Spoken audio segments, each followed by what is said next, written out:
کم ظاهري کړی دی چې هغه خلکو دپاره دلیل وګرځېږي.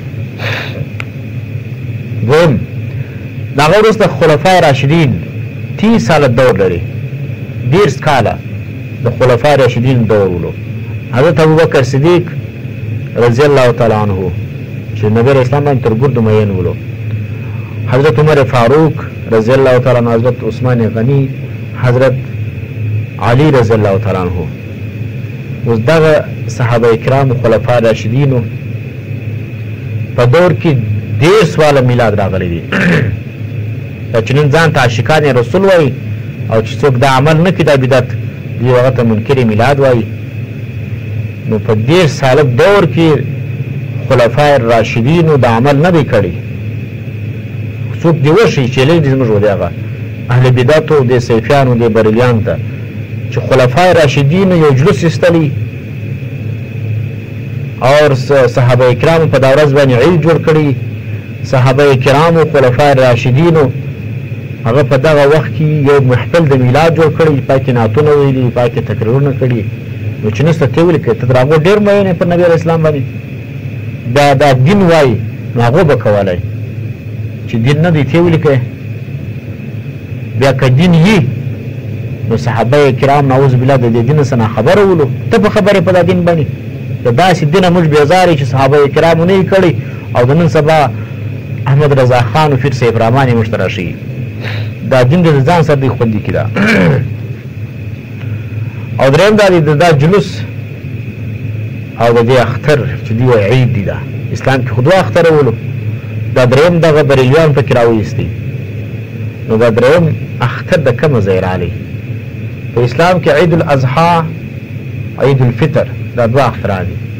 د دواړو اخترانو خپل احکامات دي.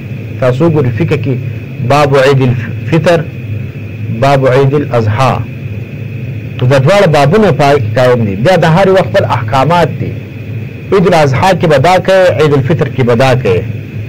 دا کار مستحب دی، دا کار دی، دا کار دی، دا ټول فقه کې موجود دي. اوس باب عید میلاد النبی دا ما چیلنج دی ټول صوفیانو ته، د ټول بریلیانو ته. تاسو په حدیثو کې ما ته دا راوښایاست چې یو محدث باب عید میلاد النبی صلی الله علیه وسلم قائم کړي. وینئ دا باب ما ته راوښایاست، په فقه کې راوښایاست. شامی ده، عالمگیری ده، تاتارخانیه ده، قاضي خان دی. وینئ دا رقم مشهوره فتاوا په دې کې ته ما ته باب راوښه، باب عید میلاد النبی. دا کوم ځای کې دا نښلي؟ دا څنګه عید دی چې فقها د دې څخه ناخبره دي، صحابه کرام ناخبره دي؟ دا داسې عمل د صحابه او خلفای راشدینو امامانو فقهاو نه دی کړی او نن هغه دین سره دا معلومه خبره ده چې دا د خلکو د نس دپاره، د خپل تجارت دپاره دا یو ذریعه جوړه کړې ده. ځکه د اهل بدعتو خېټې دغه نه ډکېږي.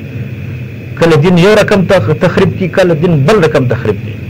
کله د میلاد په نامه باندې د خلکو پیسې اخلي، کله د سروري چهارشنبې په نامه باندې د خلکو څخه پیسې اخلي، کله چې کوم دی هغه د بل شي په نامه باندې پیسې اخلي.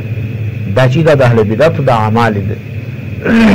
نو کوم کتاب کې دا عنوان قایم شوی دی؟ یو راولاړ شوی دی باب میلاد النبی. نو دا میلاد خو شته، د میلاد منکر څوک دی؟ هېڅوک په دنیا کې نشته چې هغه د میلاد منکر وي. بیا پر میلاد باندې خوشحاله کېدل د هر مسلمان ایمانی تقاضا ده. هر مسلمان په میلاد النبی باندې خوشحاله دی. اوس تر راوړل د میلاد النبی څخه دا مقصد اخی چې محفلونه قایمول، جلسې قایمول، جلوسونه قایمول، بتیانې او جنډیانې درول. دا په کوم کتاب کې شته؟ صحیح شولو؟ نو د نبي علیه اسلام په میلاد باندې هر مسلمان خوشحاله دی. د نبي علیه اسلام د میلاد منکر کافر لا نه ولو. په هغه وخت کې ابو لهب لا د نبي علیه اسلام د میلاد منکر نه ولو. نن یې څوک منکر دي؟ ته چې مازې د خپل خېټ دپاره یو طریقه ایجاد کړه او دې ته وایي چې څوک یې نه کړي هغه منکر بولې، دا شی موږ نه منو. دا دین نه دی، دا بدعت دی. دا رقم ارمای اربعو څلور امامان زموږ غټ غټ دي. امام ابو حنیفه، امام مالک، امام شافعی، امام احمد ابن حنبل. دا څلور غټ امامان دي. دا څلور سره خپل مدون فقه لري. په دې کې دین موجود دی. اوس که چیرې دغه شی دین وي ته ماته په دا څلور فقه کې ثابت کړه. تاریخ کې لکه په تاریخ کې فلاني بدعتي عالم دا کار کړی و، فلاني بادشاه ظالم دا کار کړی و، نو د بدعتیانو د ظالمانو په کارو باندې خو دین نه ثابتېږي. ابو سعید مظفر کوکبري او دا رقم د هغه سره چې کوم ملا ولو چې کتاب یې لیکلی و، نو بیا چې ده د هغه دپاره بیا 1000 روپۍ یا 1000 دینار ورکړي ولو، نو دا اوس دین سلو. دا رقم خو ملایان ډېر بندې کوي. مجدد الفساني رحمه الله په دور کې دغه دین څنګه مسخه سلو؟ دا ټول علما د بادشاه پر حکم نه روان، بادشاه ته فتواوې نه ورکولې، بادشاه ته د شرابو د حلت فتوا نه ورکړه، بادشاه ته د لمانځه د پرېښودو فتوا نه ورکړه، بادشاه ته د دین الهي د ایجاد فتوا علماو نه ورکړه.